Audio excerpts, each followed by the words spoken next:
दोस्तों नमस्कार। ओम बिरला ये नाम आपने सुना ही होगा। लोकसभा के स्पीकर हैं, यानी सदन के मुखिया हैं। वो व्यक्ति जिसका काम है सदन को निष्पक्ष तरीके से चलाना, पक्ष और विपक्ष दोनों को बराबर मौका देना, बहस को सही दिशा में ले जाना और नियमों की रक्षा करना। लेकिन पिछले कुछ सालों से एक बात बार बार देखने को मिली है कि सदन के अंदर पक्षपात पूर्ण रवैया अपनाया जा रहा है। जब सत्ता पक्ष का कोई नेता कुछ भी बोल दे उसे बोलने दिया जाता है। जब विपक्ष कुछ बोलना चाहे माइक बंद हो जाता है। जब सत्ता पक्ष हंगामा करे वो हंगामा नहीं होता। जब विपक्ष आवाज़ उठाए तो अनुशासनहीनता बन जाती है। यही वो सदन है जो जनता के टैक्स के पैसे से चलता है। हर दिन करोड़ों रुपए खर्च होते हैं इस सदन को चलाने में। यही वो सदन है जहां जनता के मुद्दों की बात होनी चाहिए, जहां गरीब की आवाज़ गूंजनी चाहिए, जहां बेरोजगारी, महंगाई, शिक्षा, स्वास्थ्य पर बहस होनी चाहिए। लेकिन एक तरफा रवैया अब जनता से छुपा हुआ नहीं है और अब जनता ने देख लिया है। अब सोशल मीडिया पर एक एक क्लिप वायरल होने लगी है तो अब मामला सिर्फ जनता तक नहीं रुका। अब ये मामला सीधे सीधे सुप्रीम कोर्ट तक पहुंचने वाला है और सवाल यह है कि क्या स्पीकर ओम बिरला अमित शाह को बचाने के चक्कर में खुद फंस गए हैं। वो ओम बिरला जिन्हें अब तक सुरक्षित माना जाता था, जिनके फैसलों को चुनौती देने की हिम्मत कोई नहीं करता था, क्या अब वो सुप्रीम कोर्ट के कटघरे तक जा सकते हैं। ये सवाल इसलिए उठा है क्योंकि ममता बनर्जी की पार्टी टीएमसी ने एक बहुत बड़ा दांव खेला है। पूरी कहानी क्या है, ओम बिरला ने ऐसा क्या किया या नहीं किया और क्यों अमित शाह और मोदी सरकार का पूरा राजनीतिक गणित अब हिलता हुआ दिख रहा है, ये सब एक एक करके समझते हैं। बात शुरू होती है पश्चिम बंगाल से। कुछ समय पहले वहाँ चुनाव हुए और एक बड़ा उलटफेर हुआ।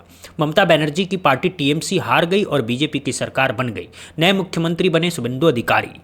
जब किसी राज्य में सत्ता बदलती है तो एक पुरानी परंपरा शुरू होती है दूसरी पार्टी के सांसदों को, विधायकों को अपनी तरफ खींचने की।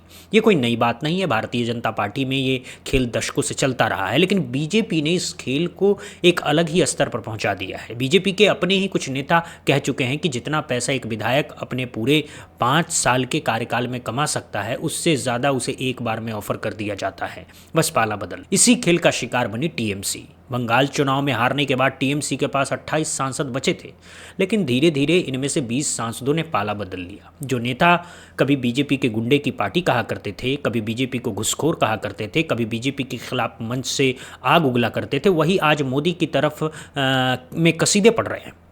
कल तक बीजेपी विरोधी आज बीजेपी के समर्थक हो गए हैं।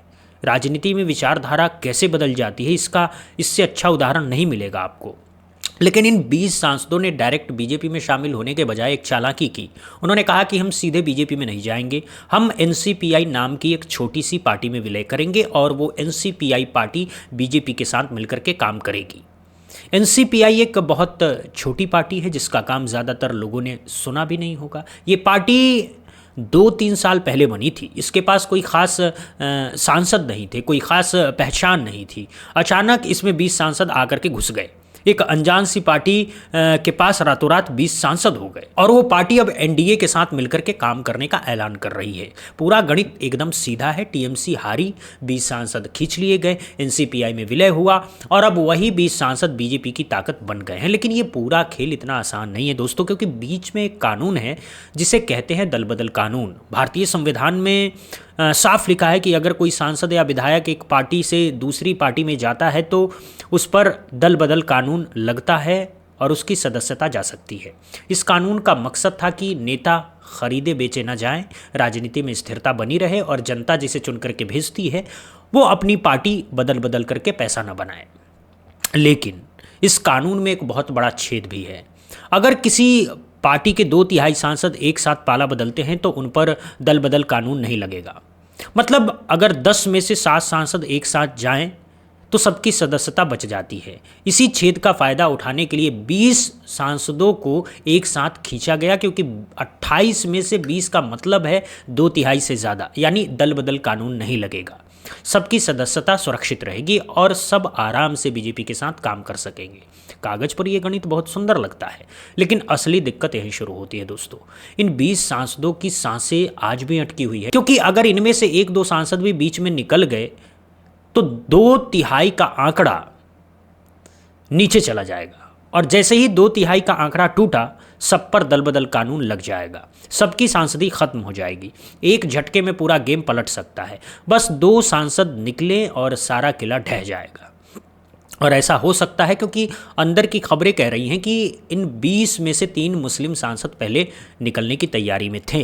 इनमें एक बड़ा नाम है क्रिकेटर यूसुफ पठान का, जो अब सांसद बन चुके हैं। तीनों को लगा कि बीजेपी में जाकर के हमारा राजनीतिक भविष्य क्या रहेगा। तीनों निकल जाते तो पूरा 20 का किला ढह जाता। यही वजह है कि खुद प्रधानमंत्री मोदी ने इन 20 सांसदों को बुलाया, धड़ाधड़ बैठकें की और कहा गया कि जो लोग निकलने की सोच रहे हैं उन्हें बड़े बड़े मंत्रालय दिए जाएंगे, बड़े पद दिए जाएंगे, हर तरह की सुविधाएं दी जाएंगी। यूसुफ पठान समेत जो 3 सांसद निकलने वाले थे उन्हें फिलहाल मना लिया गया है। मनाना यानी कुछ ना कुछ ऐसा वादा किया गया है जिससे वो रुक गए हैं, लेकिन ये रुकना कब तक रहेगा कोई नहीं कह सकता। और यहीं पर एक बड़ा नाम आता है जिसने इस पूरे खेल को खुले तौर पर चुनौती दे दी है, वो है शत्रुघ्न सिन्हा। एक्टर से नेता बने शत्रुघ्न सिन्हा भी टीएमसी की तरफ से सांसद हैं। उन्होंने खुद स्वीकार किया है कि उन्हें भी करोड़ों का ऑफर दिया गया है, बड़े बड़े लालच दिए गए हैं, लेकिन उन्होंने साफ इनकार कर दिया है। उन्होंने कहा है कि हम बिकते नहीं हैं, हम ममता बनर्जी के साथ थे और साथ रहेंगे। अब सोचिए, अगर करोड़ों का ऑफर एक्टर तक पहुंचता है तो बाकी नेताओं तक कितने का पहुंचता होगा। और सबसे बड़ा सवाल ये है, पैसा आता कहां से है। ये आम आदमी की जेब से निकला हुआ टैक्स का पैसा है जो नेताओं को खरीदने में लगाया जा रहा है। जो पैसा स्कूल बनाने में जाना चाहिए, अस्पताल बनाने में जाना चाहिए, सड़क बनाने में जाना चाहिए, वो पैसा सांसदों की खरीद फरोख्त में जा रहा है। अब आते हैं ओम बिरला पर, जो इस पूरी कहानी के केंद्र में है। स्पीकर ओम बिरला का काम है इस पूरे विलय की प्रक्रिया को कानूनी मान्यता देना। जब तक स्पीकर साइन नहीं करते तब तक ये 20 सांसद तकनीकी रूप से टीएमसी के ही हैं। स्पीकर के पास बहुत बड़ी शक्तियां हैं। लोकसभा के अंदर स्पीकर से बड़ा कोई नहीं होता। राष्ट्रपति को छोड़ दें तो लोकसभा के भीतर कोई स्पीकर का बाल भी बाका नहीं कर सकता, प्रधानमंत्री भी नहीं। और यहाँ ध्यान देने वाली बात यह है कि ओम बिरला खुद बीजेपी के सांसद हैं, राजस्थान की कोटा सीट से। यानी जो व्यक्ति निष्पक्ष होकर सदन चलाने वाला है वो खुद एक पार्टी विशेष का सांसद। ये संवैधानिक विरोधाभास है, लेकिन ये भारतीय राजनीति में स्वीकृत परंपरा भी है। समस्या तब आती है जब स्पीकर अपनी निष्पक्षता खो देता है और सिर्फ अपनी पार्टी के लिए काम करने लगता है। और ये आरोप ओम बिरला पर लगातार लगते रहे हैं। सदन में विपक्षी नेताओं के माइक अचानक बंद हो जाना, सत्ता पक्ष के भाषणों को बिना रोक टोक चलने देना, विपक्षी सांसदों को सस्पेंड करने में जल्दीबाजी, ये सब आम बात हो गई है।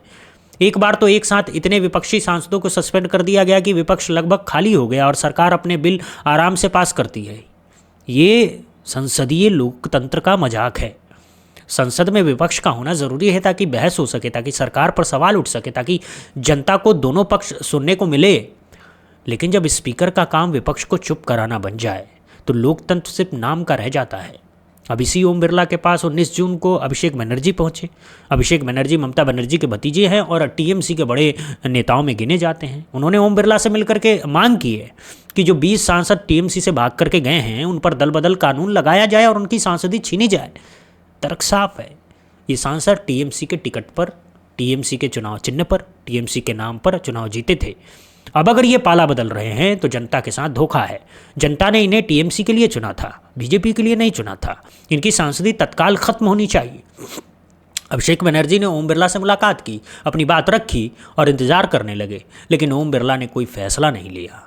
ना हाँ कहा, ना कहा, ना कोई अधिसूचना जारी की, ना कोई कार्रवाई की। बस मामला ठंडे बस्ते में डाल दिया गया। हफ्ते बीते, महीने बीते, लेकिन स्पीकर की तरफ से कोई जवाब नहीं आया। अभिषेक बनर्जी का आरोप है कि उनकी मुलाकात के बाद कोई भी अधिसूचना जारी नहीं की गई। यानी स्पीकर ने जानबूझ करके मामले को लटकाया। क्यों लटकाया, इसकी वजह भी साफ है। अगर स्पीकर 20 सांसदों की सांसदी छीन देते तो बीजेपी को 20 सांसदों का सीधा नुकसान होता। और अगर स्पीकर ने कह दिया कि ये विलय वैध है तो सुप्रीम कोर्ट का दरवाजा खुल जाता। दोनों तरफ नुकसान। इसलिए सबसे आसान रास्ता चुना गया, कुछ ना बोलो, चुप्पी साध लो, मामले को इतना लटकाओ कि कोई थक जाए। अब यहीं आता है वो पॉइंट जहां ओम बिरला खुद फंसते हुए दिखाई दे रहे हैं। अभिषेक बनर्जी ने इस पूरे मामले को सुप्रीम कोर्ट में ले जाने का ऐलान कर दिया है। उन्होंने कहा है कि जब स्पीकर सुनने को तैयार नहीं है तो हम स्पीकर के खिलाफ ही सुप्रीम कोर्ट में जाएंगे। और यहाँ एक बहुत बारीक कानूनी बात समझनी ज़रूरी है। सामान्य तौर पर स्पीकर के फैसलों में सुप्रीम कोर्ट हस्तक्षेप नहीं कर सकता। संविधान में स्पीकर को एक तरह की सुरक्षा दी गई। लोकसभा के अंदर लिए गए फैसलों पर कोई अदालत सवाल नहीं उठा सकती। लेकिन एक बात अपवाद है, और वो अपवाद है दल बदल कानून। अगर स्पीकर दल बदल कानून से जुड़ा कोई फैसला लेते हैं या नहीं लेते हैं तो सुप्रीम कोर्ट उस पर सुनवाई कर सकता है। मान लीजिए स्पीकर ने कह दिया कि 20 सांसदों का विलय सही है, वो एनसीपीआई में शामिल हो सकते हैं और बीजेपी के साथ काम कर सकते हैं, तो सुप्रीम कोर्ट इस फैसले की समीक्षा कर सकता है। क्या स्पीकर ने सही फैसला लिया? क्या इसमें 2/3 का नियम सही तरीके से लागू हुआ? क्या ये पूरी प्रक्रिया कानूनी थी? इन सब सवालों पर सुप्रीम कोर्ट सुनवाई कर सकता है और यही बड़ा खतरा है। अगर सुप्रीम कोर्ट ने पाया कि स्पीकर ने पक्षपात किया, कि स्पीकर ने जानबूझ करके मामले को लटकाया, स्पीकर सत्ता पक्ष के इशारे पर काम करते रहे, तो बहुत गंभीर नतीजे हो सकते हैं दोस्तों। स्पीकर के फैसले को पलटा जा सकता है, स्पीकर से जवाब मांगा जा सकता है और उनकी संवैधानिक भूमिका पर सवाल उठाए जा सकते हैं। ये सिर्फ ओम बिरला के लिए नहीं है, पूरे भारतीय संसदीय लोकतंत्र के लिए एक ऐतिहासिक क्षण बन सकता है। अब सवाल ये है कि इस पूरे खेल में अमित शाह की क्या भूमिका है। अमित शाह ने खुद ऐलान कर दिया है कि वो 20 अगस्त से 22 अगस्त तक पश्चिम बंगाल के दौरे पर रहेंगे। 3 दिन का दौरा है और इस दौरे का मकसद क्या है ये किसी से छुपा नहीं है।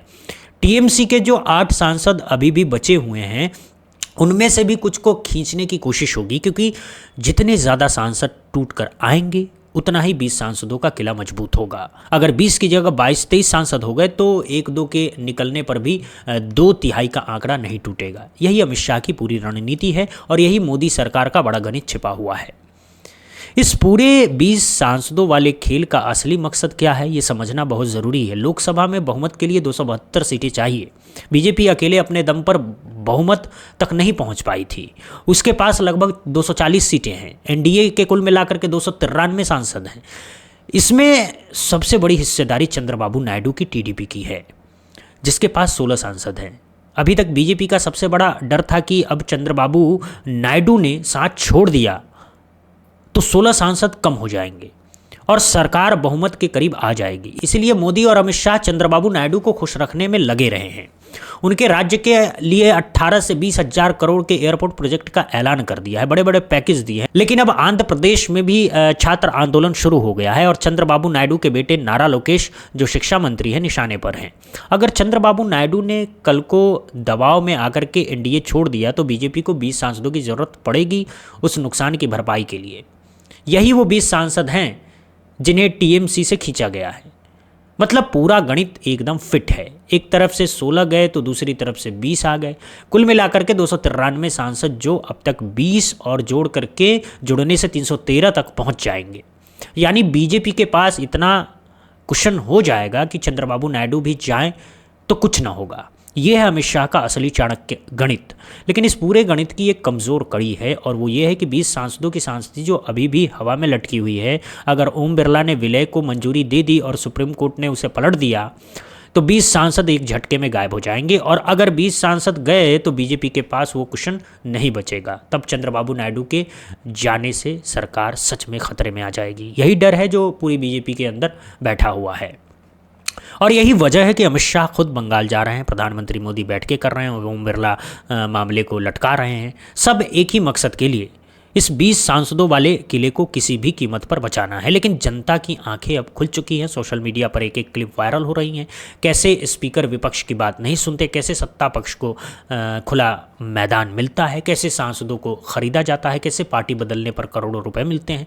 ये सब अब कोई गुप्त बात नहीं रही। लोग खुद देख रहे हैं, खुद समझ रहे हैं, खुद सवाल पूछ रहे हैं और यही जनता की जागरूकता सबसे बड़ी ताकत है। संसद जनता के पैसे से चलती है, संसद जनता के लिए है और संसद में सिर्फ जनता की आवाज़ गूंजनी चाहिए, किसी एक पार्टी की नहीं। स्पीकर का काम है इस बात को सुनिश्चित करना कि हर पार्टी को बराबर मौका मिले। लेकिन जब स्पीकर खुद एक पक्ष लेने लगे, जब स्पीकर की चुप्पी सत्ता पक्ष के फायदे के लिए हो तो लोकतंत्र खोखला हो जाता है। ओम बिरला के खिलाफ अगर सुप्रीम कोर्ट में कार्रवाई होती है तो ये बहुत बड़ा संदेश जाएगा। ये संदेश जाएगा कि स्पीकर भी कानून के ऊपर नहीं है। ये संदेश जाएगा कि पद पर बैठे हर व्यक्ति की जवाबदेही है। ये संदेश जाएगा कि जनता के पैसे से चलने वाली संस्थाओं में मनमानी नहीं चलेगी। जो लोग सोचते हैं कि उनके पद उन्हें कानून से ऊपर बना देते हैं, उन्हें ये सबक मिलना ज़रूरी है। संविधान सबसे ऊपर है, कानून सबसे ऊपर है और जनता का विश्वास सबसे ऊपर है। इसीलिए इस मामले पर सबकी नज़र टिकी हुई है। एक तरफ अमित शाह बंगाल में बैठे हुए हैं, कोशिश कर रहे हैं कि और सांसद खींचे जा सके। दूसरी तरफ अभिषेक बनर्जी सुप्रीम कोर्ट का दरवाजा खटखटा रहे हैं, तीसरी तरफ ओम बिरला चुप्पी साधे हुए और फैसला नहीं ले रहे हैं। और इन तीनों के बीच में लटकी हुई है 20 सांसदों की सांसदी और मोदी सरकार का पूरा गणित। अगर कहीं भी एक कड़ी टूटती है तो पूरा किला ढह सकता है। बीजेपी के पास सिर्फ एक ही रास्ता बचा है और वो है 20 सांसदों के इस समूह को हर हाल में बचाए रखना। इसीलिए इतनी ताकत लगाई जा रही है, इसीलिए अमित शाह खुद बंगाल गए, इसीलिए मोदी ने 20 सांसदों से मुलाकात की, इसीलिए 3 बागी होने के सोच रहे सांसदों को मंत्रालय का लालच दिया गया, इसीलिए ओम बिरला ने चुप्पी साध रखी है। सब कुछ एक ही मकसद के लिए है, सत्ता बचाने के लिए। लेकिन क्या ये सब हमेशा चलता रहेगा? क्या जनता हमेशा यही देखती रहेगी? क्या सुप्रीम कोर्ट भी इस पूरे खेल में चुप बैठा रहेगा? इन सवालों का जवाब आने वाले हफ्तों में मिलेगा। अगर सुप्रीम कोर्ट ने दल बदल कानून के आधार पर स्पीकर के फैसले पर सवाल उठाए तो ये भारतीय राजनीति का एक ऐतिहासिक मोड़ होगा। और अगर स्पीकर पर कार्रवाई हुई तो अमित शाह और मोदी के लिए भी मुश्किल खड़ी हो जाएगी, क्योंकि तब ये सवाल भी उठेगा कि स्पीकर किसके इशारे पर काम कर रहा था। क्या स्पीकर स्वतंत्र होकर के काम कर रहा था या फिर ऊपर से आदेश आ रहे थे? ये सवाल अपने आप में बहुत खतरनाक है, क्योंकि अगर साबित हो गया कि स्पीकर स्वतंत्र नहीं थे तो पूरे संसदीय ढांचे पर सवाल उठेंगे और तब तक बचाव करना बहुत मुश्किल हो जाएगा। बीजेपी की सारी कोशिशें, सारी रणनीतियाँ, सारे गणित एक झटके में उल्टे पड़ सकते हैं। एक बात और ध्यान देने वाली है, जिन 20 सांसदों को इतनी मेहनत से खींचा गया है वो कल को फिर से पाला बदल सकते हैं। जो लोग एक बार पैसे के लिए बिक सकते हैं वो दोबारा क्यों नहीं बिक सकते हैं? अगर कल को विपक्ष उन्हें और बड़ा ऑफर देगा तो वो फिर से पाला बदल लेंगे। यही सांसदों की खरीद फरोख्त की सबसे बड़ी विडंबना है। ये कोई विचारधारा नहीं है, ये सिर्फ सौदा है और सौदे में जो ज़्यादा दे उसकी तरफ चला जाता है। यही आज की राजनीति की कड़वी सच्चाई है। जनता वोट देती है विचारधारा के लिए, पार्टी के लिए, नेता के लिए, लेकिन जीतने के बाद वो सांसद कहीं भी जा सकता है, किसी के भी साथ जा सकता है, कुछ भी कर सकता है। और इस पूरे प्रोसेस में जनता ठगी जाती है, बार बार ठगी जाती है। इसीलिए दल बदल कानून बनाया गया था ताकि इस पर रोक लगे, लेकिन उसमें भी छेद कर दिया गया है, 2/3 का नियम रख दिया गया है और अब उसी छेद का फ़ायदा उठा करके पूरी की पूरी पार्टी ट्रांसफ़र हो जाती है। कानून बनाने वाले भी वही और कानून तोड़ने वाले भी वही। जब कानून बनाने वाले ही उसमें छेद रखते हैं तो जनता का क्या भरोसा। लेकिन एक उम्मीद अभी बाकी है और वो है सुप्रीम कोर्ट। अगर सुप्रीम कोर्ट ने इस मामले में मजबूत रुख अपनाया, अगर स्पीकर की जवाबदेही तय की, अगर दल बदल कानून के छेदों को बंद किया गया तो शायद कुछ बदलाव आए, शायद फिर से लोकतंत्र में कुछ पवित्रता लौटे, शायद फिर से जनता के वोट की कीमत बचे। और यही वो मोड़ है जहां ओम बिरला फंसते हुए दिखाई दे रहे हैं। अमित शाह को बचाने के चक्कर में, मोदी को बचाने के चक्कर में, अपनी पार्टी को बचाने के चक्कर में कहीं वो खुद ना फंस जाएं, कहीं इतिहास उन्हें उस स्पीकर के तौर पर याद न रखे जिसे संसद की गरिमा से समझौता किया, कहीं उनका नाम उन लोगों में न शामिल हो जाए जिन्होंने सत्ता के लिए अपना पद और अपनी विश्वसनीयता दांव पर लगा दी। आने वाले दिन बहुत महत्वपूर्ण हैं। अगली सुनवाई का इंतजार है, अभिषेक बनर्जी की याचिका का इंतजार है, सुप्रीम कोर्ट के फैसले का इंतजार है और सबसे बड़ी बात, अमित शाह की बंगाल यात्रा का नतीजा क्या निकलता है, ये देखना बहुत दिलचस्प होगा। क्या और सांसद टूटेंगे? क्या टीएमसी के बचे हुए 8 सांसद भी पाला बदलेंगे? क्या 20 का किला मजबूत होगा या ढहेगा? ये सारे सवाल हवा में लटके हुए हैं। लेकिन एक बात तय है, इस बार खेल आसान नहीं है। इस बार जनता जाग रही है, विपक्ष सतर्क है, सुप्रीम कोर्ट का दरवाजा खुला है और मीडिया के एक हिस्से ने भी सवाल पूछने शुरू कर दिए हैं। अब पहले जैसा नहीं चलेगा कि कुछ भी करो और कोई पूछेगा नहीं। अब हर फैसले पर सवाल उठाए जाएंगे, हर कदम पर हिसाब मांगा जाएगा और हर पद के लिए जवाबदेही तय होगी। ये लोकतंत्र की खूबसूरती है और यही इसकी ताकत भी है। कोई भी पद कानून से ऊपर नहीं है, कोई भी व्यक्ति संविधान से बड़ा नहीं है और कोई भी सरकार जनता से ऊपर नहीं है। यही वो संदेश है जो इस पूरे प्रकरण से निकलना चाहिए। आप क्या सोचते हैं? क्या ओम बिरला सच में सुप्रीम कोर्ट के कटघरे में खड़े होंगे? क्या 20 सांसदों का ये किला बचेगा? और क्या अमित शाह अपनी रणनीति में सफल होंगे? अपनी राय कमेंट में ज़रूर बताइएगा। मेरे साथ इस खबर में इतना ही। दोस्तों देखते रहिए बुद्धा इंस्पायर्ड। जय हिंद, जय भारत, वंदे मातरम।